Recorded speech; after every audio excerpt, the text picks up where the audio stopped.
Une île fantôme, longtemps symbole de la modernisation du Japon. Cette ville abandonnée de la région de Nagasaki était l'endroit le plus densément peuplé au monde en 1960. Surnommée Gunkanjima ou l'île cuirassée, c'est ici, dans le premier immeuble en béton armé du pays, que Minoru Kinoshita a grandi.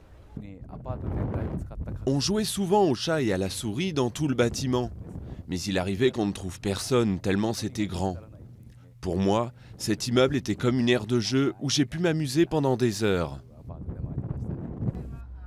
Mais l'envers du décor se trouve sous terre. À plus de 1000 mètres de profondeur, une mine de charbon datant du 19e siècle tournait à plein régime.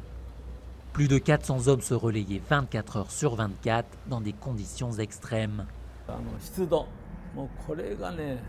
L'humidité, c'était le plus dur. On dépassait les 95%, l'air était juste moite, collant. À ça venait s'ajouter la poussière de charbon qui se mélangeait à notre sueur. On finissait noir de la tête aux pieds.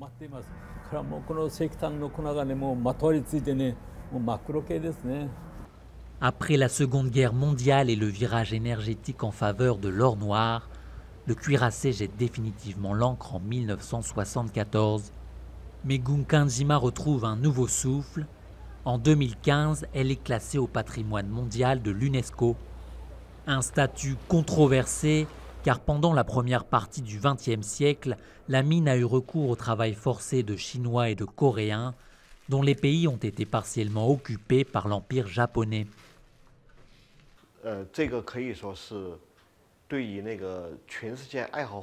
C'est une honte pour ceux qui aspirent à la paix dans le monde. C'est irrespectueux envers les victimes et c'est pourquoi nous regrettons cette décision de l'UNESCO.